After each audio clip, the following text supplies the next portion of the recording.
creative superpower. We have the power to manifest as we dedicate attention to our thoughts, but often miss opportunity to achieve the greatest good. Your superpower is waiting to be unleashed to unlock a fuller, more rewarding world for all. Join us every Thursday at noon Mountain Time for Choice, Your Creative Superpower with Zoe Muro.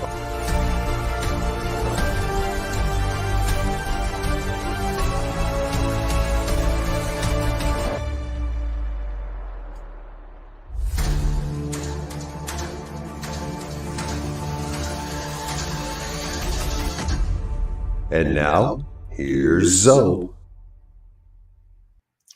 Hello, folks, and welcome to the New Thought Media Network.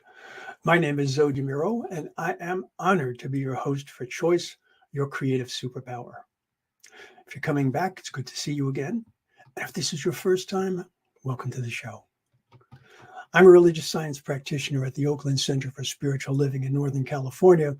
I'm also a transformational coach. I assist people in living their lives as fully as possible. Today, in episode 4, we'll be exploring the relationship between choice and the stories that we tell. Now, clearly given the name of this show, we are all about creativity. And as you'd imagine, every story has some element of creativity.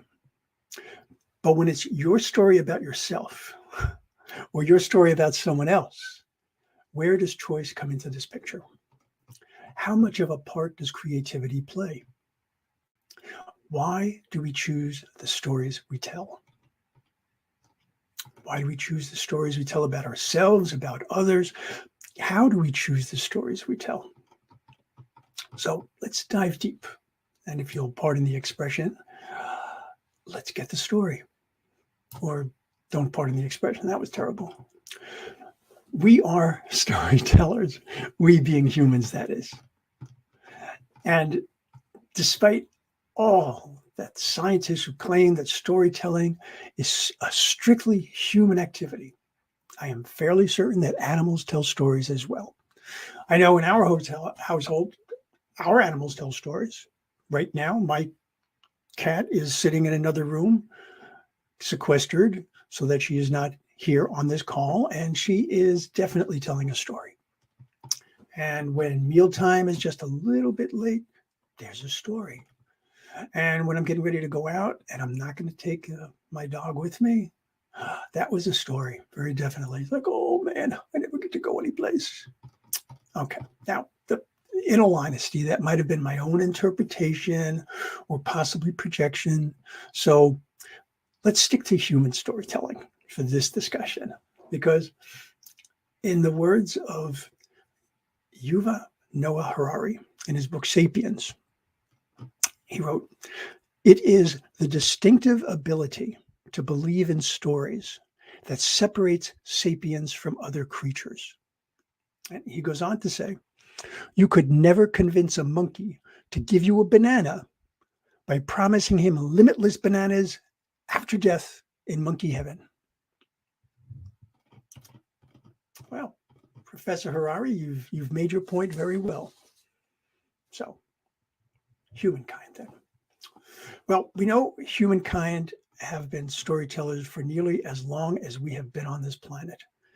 We've seen evidence of some of the earliest stories in the cave paintings, dating back as far as, well, I would say, if we were to look at, let's say, the images of handprints and bison and horses and such that they found in Spain, in, I believe it was called the Altamira Cave, that dates back to 35,600 BCE. Now, you could argue, I suppose, that we're looking at art. But certainly by 23,000 BCE, looking at the scenes of hunting and rituals that they found in caves in Brazil, in the Serra de Capibara, we can see that storytelling, visual storytelling, had absolutely begun.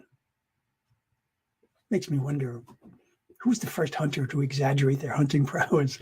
Did Og turn to Grilb and say, "Oh, you should have seen the one that got away today. Man, it was something else." But I digress. Because we have physical evidence, we can surmise a start date for visual storytelling. But when did oral storytelling first take place? This is something that scientists have debated for many, many years. The prevailing thought being that sign language of some sort was certainly our earliest form of communication. And we can see that in chimpanzees, for example, who use actually both sign language and vocalizations to communicate. So our ability to speak in some form or another, and therefore tell stories, very likely predated visual storytelling by at least hundreds of thousands of years. As our brains evolved, so did our skulls, our jaws, our vocal cords, all of which allowed for us to eventually incorporate a far larger range of sounds than our other primate relatives can. Communication that worked well for a solitary being was not going to be sufficient for a couple or a clan or a village. The more our behaviors changed, they had to change. Think of it. But the more they changed, it was to allow for an ever-growing demand for greater functionality. I mean, think of this. There are basic concepts like danger or follow me. Well, those could easily be addressed through body language or a whistle or a grunt. But being able to explain, to differentiate, to share knowledge and preferences, these more complex social interactions required a higher level of communication. So as our needs developed, our brains developed. And our brains developed, we were able to do so much more. So our becoming storytellers was partially because we had to. For our development to exceed that of our nearest biologically similar primate relatives, there had to be a need, because nature does nothing frivolously. And so we developed beyond simply surviving, literally hand to mouth, and started creating what were our first communities, whose purpose went far beyond simple protection in numbers. We needed to be able to communicate more complex ideas. We needed to be able to work together to make decisions, to share experiences, which would enable our community, whether that community was a very small one or a larger one, but we needed that to be able to continue to thrive. We also became aware of what we could call a world view, something that went far beyond the confines of our own personal existence. We wanted to understand our world. We wanted to explain to others about our world. We wanted to move beyond the what, the when, and the where. And we wanted to get to the how, and even more importantly, the why. And you see, it's the how and the why that brings an incredible richness to stories.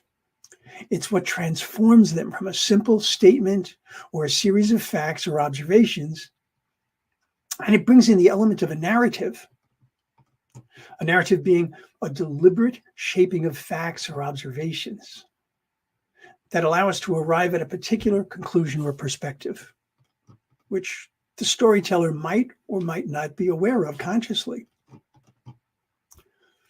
Now, this is where the heart of the matter in storytelling lies. It's in the narrative.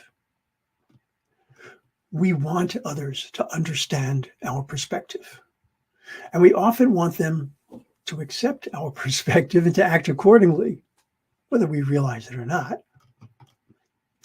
It's the essence of discussion, of argument, of politics, of propaganda, of marketing, of social media. But it's just a normal part of our everyday life. Now, if someone tells you about something that they find to be tragic, they want you to feel that sense of tragedy just as surely as they would want you to feel a sense of joy if something brought them joy. So we choose the words we'll use. We choose a feeling tone. We choose which details support our perspective, and we may very well choose to avoid other details which do not. In an earlier episode, we spoke about identity, how we identify ourselves. It's probably one of our most primary stories.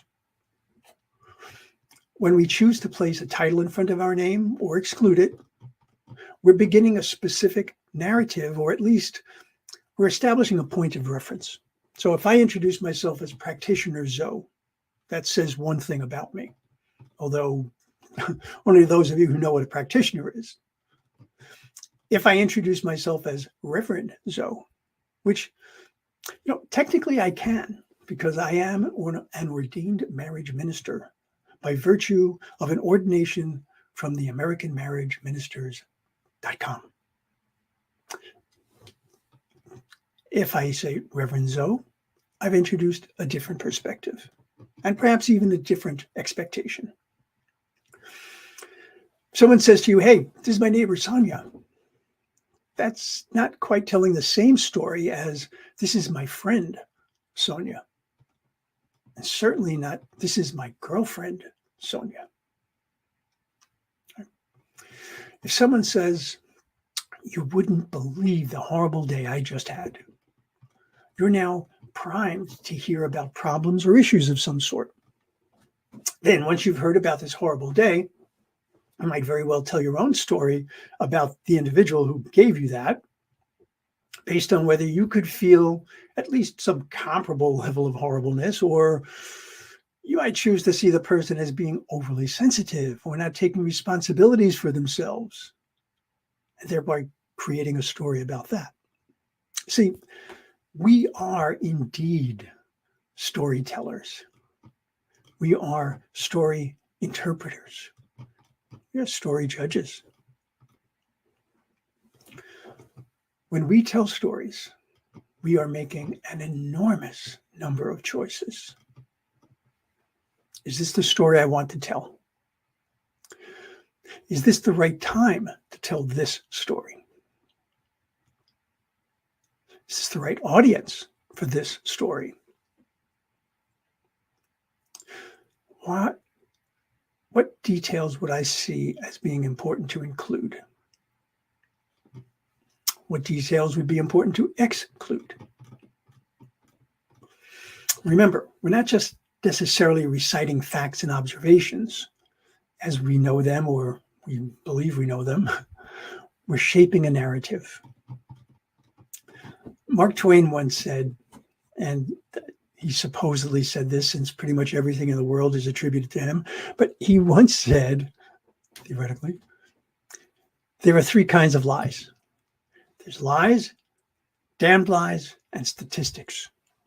Well, statistics are facts, are they not? Such as, there are more than 7 billion people on this planet today. But statistics placed into a specific context or juxtaposed just right with other details can provide a narrative that becomes, at times, a bit or even a whole lot different from a recitation of facts. There are over 7 billion people on this planet, most of whom are, now you can fill in whatever blank you would like, and you can watch how you can build a different narrative. That is your choice. All right. Now, the person who writes the narrative has a specific outcome in mind and wants you to reach the same conclusions to support that outcome. So our storytelling can become very involved when we add in the intent of providing a specific targeted narrative. And that isn't necessarily a bad thing. It doesn't have evil intent simply because it's a narrative. For example, every time I'm asked to provide a short biography, I find myself searching for just the right choices that would present me most effectively to my audience and most appropriately for the occasion or the setting. And I'm not saying it's meant to be this rah-rah celebration of my strengths or capabilities, but it is a way to shape appropriate expectations or to establish credibility or a particular particular vibe, if you will. Here's another key point about stories.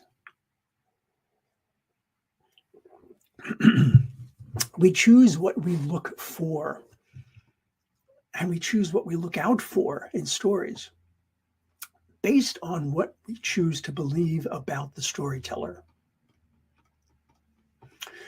Years ago, the company I worked at that time asked me to manage a team that had this one particular employee. Let's call him Justin. And if your name is Justin, folks, I don't know you, so I'm not talking about you. So Justin was late coming back from lunch pretty much every day. He always had a reason that sounded reasonable. But over time, got to the point where whatever Justin came up with his reason, it was just way too easy. It was almost logical, in fact, to choose to see it as an excuse, if not an outright lie. Trial attorneys are experts at steering a narrative. Obviously, they're not going to stand there and lie. That would be unconscionable and illegal. But they will very carefully choose what they say and don't say, how they say it. And they'll often prepare their witnesses as well, because they need to achieve a desired verdict. That's their job. Marketers do this every day. There's no denying the power of a good marketing campaign. And politicians. Do we even need to go there? I don't think so. Now, please, I am not suggesting that attorneys and marketers or politicians are these evil manipulators. But I will say that they understand the connection between stories and choice probably better than anyone. In fact, it's one of the reasons that they're successful at what they do. Hopefully not the only reason, unless you're a marketer. But let's turn away from our choices about other people's storytelling, because I want to look at the stories we tell about ourselves. This is where choice becomes truly powerful. Now, we actually tell many stories about ourselves.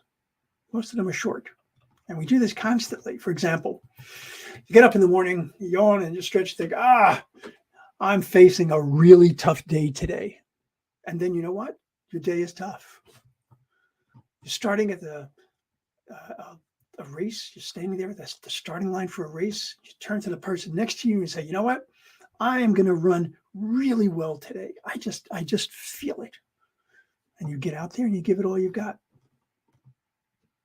You're going to go into a meeting and you angrily mutter, I am absolutely not going to let Justin get away with anything today. And there you go, ready to pounce.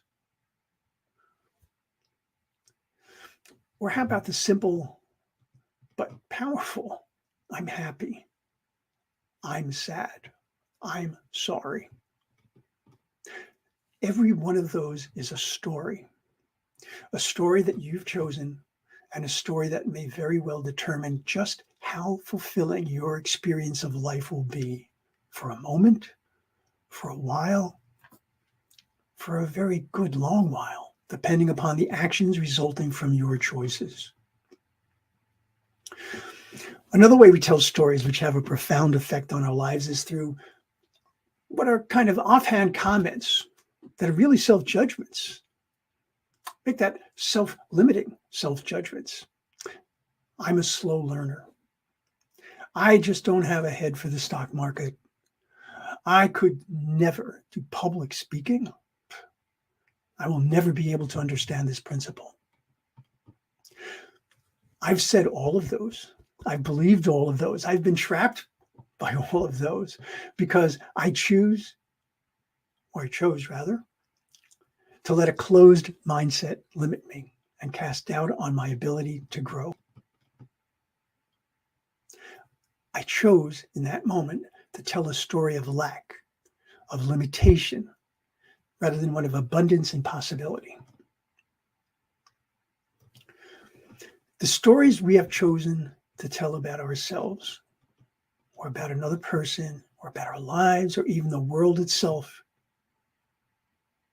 we sometimes forget that we've made up those stories. And we embed them, we ingrain them into our lives as facts. And as you know, our choices are most certainly affected by what we believe to be facts. When I was a boy, I remember hearing my mother telling people that my older sister was the wild one. My younger sister was just quite simply, she was a joy, a little princess. My brother was a problem, and I was a disappointment. You know what? We bought into those stories and we all played those parts very well. Sadly, my older sister and my brother are gone now, and so I can't ask them for their take on all of this, which I would love to have known. But I can tell you that my younger sister and I eventually did learn to express our own creativity and write our own stories. Truth be told, my younger sister is a joy. What can I say? I love you, Annie. As for me, the one person who sees me as a disappointment, my toughest critic, at least the one person I'm certain does at times, it's got to be that goofy guy I see when I look in the mirror. He and I are starting to get along a lot better and a lot less judgy because we've got better stories now. Well, it's pretty clear that negative stories have a very profound effect on our lives. So what do we do about that? We often speak of our consciousness and how we have, how everything that we've heard and experienced and been told, all of that goes into this mix. And it includes the stories we have chosen to hold on to, regardless of their origin. So should we spend the day staring at our reflection and do this Stuart Smalley impression and saying, I'm good enough, I'm smart enough, and doggone it, people like me? Well, I suppose that wouldn't hurt, but I really had something different in mind. Now, we've established that we are creative beings, and we've established that the more we tell a given story, the more ingrained the story becomes in our identity, in our psyche. So why not take that creativity and start making better choices? Why not make choices that reflect our authentic self? Why not tell stories about others? Why not make choices that reflect their truth? Two values that I hold to be so important to me that they feel sacred, for want of a better word, are authenticity and integrity. Come to think of it, values like loving, compassionate, nurturing, supportive, these are also sacred. They are literally qualities that I would say are divine. Why wouldn't I want all of those qualities reflected in and shaping the stories I choose to tell about myself or about others? Now, yes, not every story is going to necessarily be particularly sweet or endearing, but I want every story I tell to reflect my authenticity and my integrity. Now, somewhere in my research, I came across a list of questions which are a great test for integrity and authenticity. Check these out. Am I telling the truth, or is it my version of the truth? What other perspectives could be taken? Am I being open and honest about the agenda I have for telling this story? Will it benefit my listeners to see the story from another angle? What details and information am I leaving out? And why?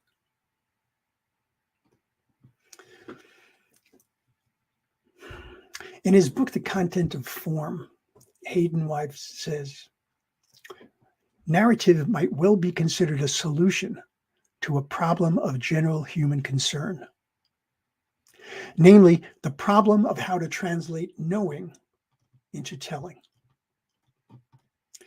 Folks, for my money, one of the most important pieces of knowledge, of knowing, yes, knowing is a better word because it's visceral. So one of the most important pieces of knowing that we have is that God, loving spirit, Gaia, is all there is. So why wouldn't I want the telling of that knowing to be clear and accessible? You know, no matter what story we're telling, there can be no story that we could ever choose that would bring us a greater feeling of fulfillment than to express our greatest, our most profound truth. We do that exactly each time we choose to pray affirmatively, each time we choose to use spiritual mind treatment. Because we literally started treatment by reminding ourselves of the truth of loving spirit. Then we express our unity with loving spirit. And therefore, how that truth is our truth as well. There can be no other. And then we express how it outpictures in our lives as we, in gratitude, release our word to the law of the one. Now, those are choices that tell the story of wholeness, completeness, and perfection.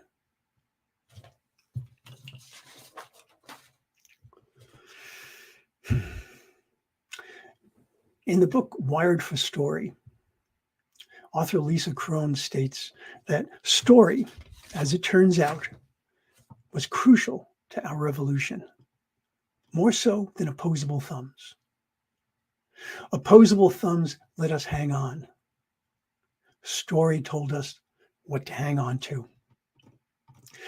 When our story veers towards fear, towards uncertainty, towards anger and loneliness, we choose to co-create a story that is undeniable, pure. All right. One in which we realize that we have the ability to save ourselves from ignorance, from falsehoods, from exclusion. And what could be better to hold on to than a deep and profound understanding of who and whose we are, and all that that knowing brings.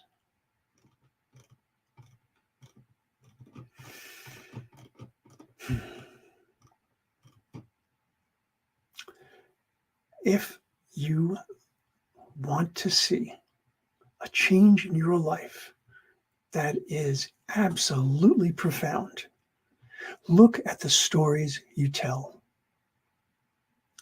Look at the stories that you have told so consistently that it would be hard to deny them. Are they stories of lack, or are they stories of abundance? Are they stories that speak of fear, or are they stories that speak of your faith? Are they stories that impugn, or are they stories that celebrate? Now, of course, not every story you tell is going to be a sweet story, but you can ensure that every story that you tell is authentic, is true, and reflects your values.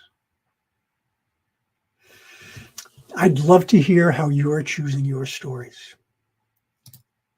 So if you have an opportunity, you can email me at zodemuro@gmail.com and let me know, how do you handle stories?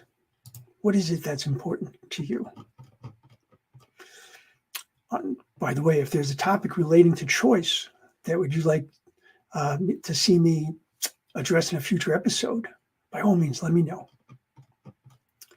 Folks, I appreciate your spending time with me this week. But be sure to explore all that the New Thought Media has to offer. For example, today here at 12 noon Pacific time, that's 1 p.m. Mountain time, check out Finding the Joy in the Journey with practitioner and soon-to-be minister, the ever-insightful Gina Calvario-Krupka. My time is running short, so I will simply say that I will see you again next week. And until we do, I hope that you choose wisely. I wish you much love and many, many blessings. Namaste.